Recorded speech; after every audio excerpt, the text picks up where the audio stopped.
et bienvenue dans votre JT sur Book TV. À la une de cette édition du lundi 12 juin 2023, la municipalité qui honore des jeunes sportifs bouquins qui ont brillé dans leur discipline. La fête des voisins qui se déroule dans tous les quartiers de Bouc-Bel-Air, vous en verrez une belle illustration. La dernière guinguette qui s'est déroulée sous les marronniers de la salle.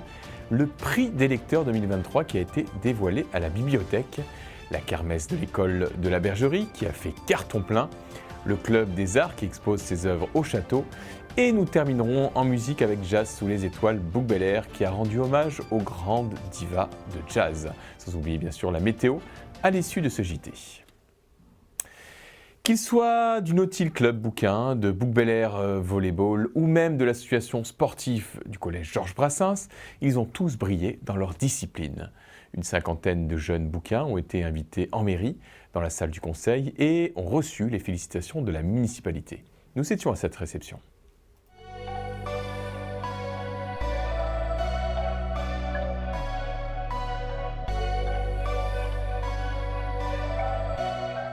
On est le 12e, enfin les filles sont le 12e club de France en équipe jeune et en équipe junior. Ça fait extrêmement plaisir déjà. On est très fiers de leurs résultats et on est très contents pour elles parce qu'elles s'investissent énormément. Et la natation artistique est un sport très contraignant qui demande beaucoup d'efforts. Donc ça fait vraiment plaisir pour elles, pour les jeunes filles et leurs entraîneurs. C'est la récompense pour eux du travail et de l'investissement qu'ils peuvent y mettre toute la saison. C'est beaucoup d'investissements qu'ils mettent au quotidien, les parents également. Donc du coup, c'est vrai que c'est hyper gratifiant de voir ça. C'est hyper gratifiant. C'est quelque chose d'incroyable. On ne vit pas ça tous les jours. Et je pense qu'on fait partie des privilégiés à avoir ramené la médaille autour du cou. Donc ouais, c'est un grand privilège d'avoir été honoré par le maire.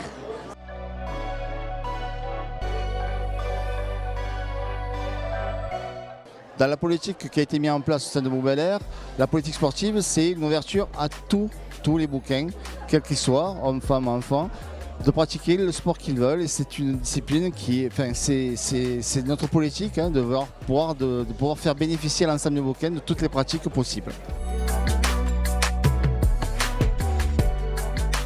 Comme chaque année, des fêtes de voisins sont organisées sur tout le territoire de Bouc-Bel-Air.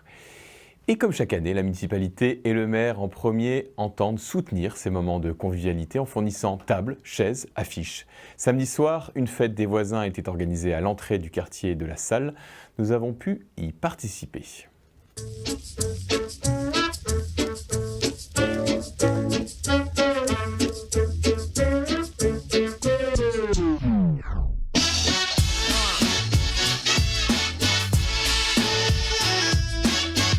Ce bazar, c'est effectivement d'abord une volonté de recréer du lien dans les quartiers, et en particulier dans le mien, que j'aime beaucoup évidemment. Et là, on a vraiment répondu présent, il y a vraiment beaucoup de monde, c'est très sympa.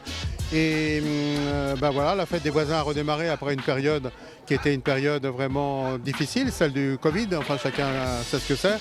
Et là, ça fait du bien de se retrouver et de revoir les anciens, mais surtout également d'accueillir les nouveaux.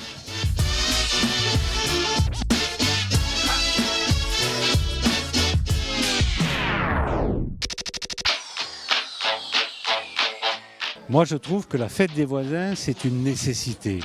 Ça permet aux gens de se voir, d'un quartier de se voir au moins une fois par an, dans un contexte très convivial, donc on se parle, on rigole ensemble, on fait la fête ensemble, voilà. Donc c'est une très bonne chose. Donc pour relancer, faire en sorte que ça se fasse, la mairie met à disposition du matériel. Et même ici, là où nous sommes, on m'a demandé de couper la rue. Donc j'ai coupé la rue en prenant un arrêté pour couper la rue, voilà. Ce qui montre que nous, on fait tout pour que ça se fasse. Parce que pour moi, pour le maire, c'est quelque chose de très important.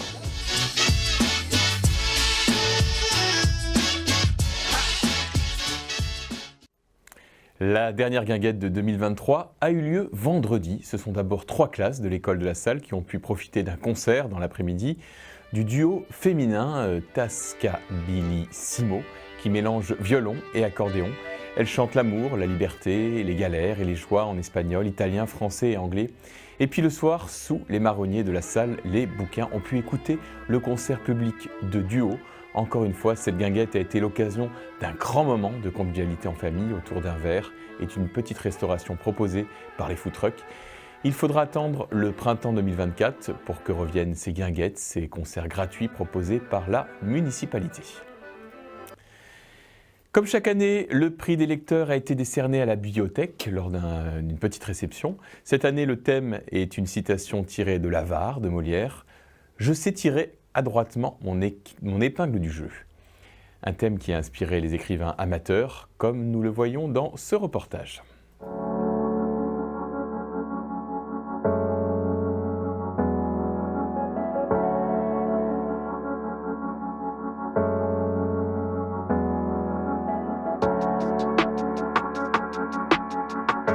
C'est quelque chose que j'aime bien et un exercice auquel je me livre régulièrement.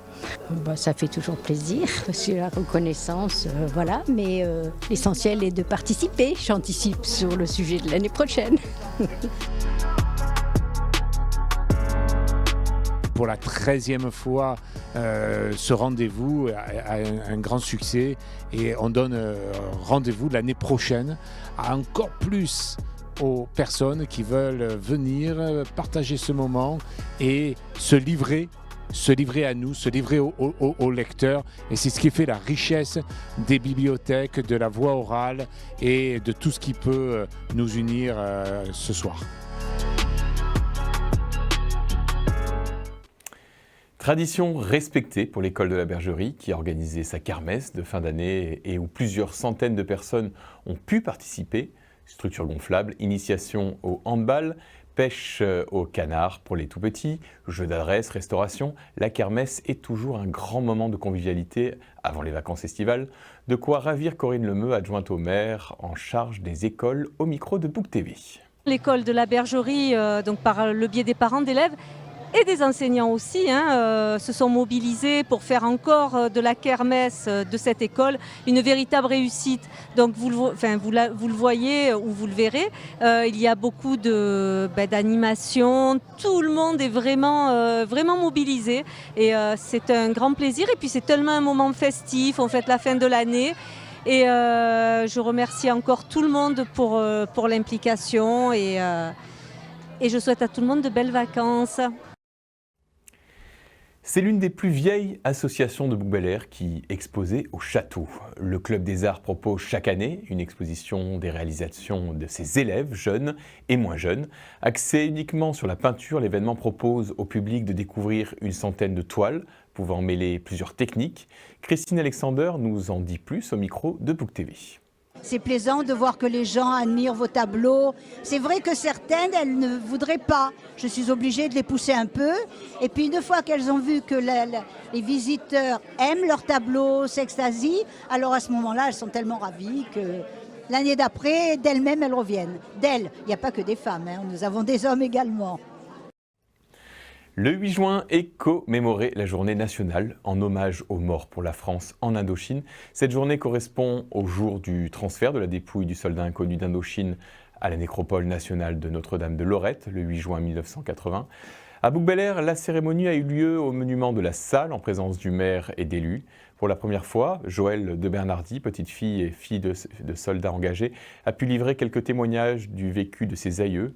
Un moment fort en émotion pour cet ancien agent municipal parti à la retraite il y a seulement quelques semaines.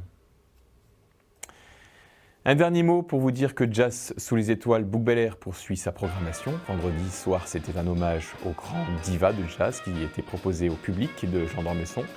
Les spectateurs ont pu être séduits par les voix de Suzanne Bognin et Camille Mandino, accompagnées par un quartet de musiciens.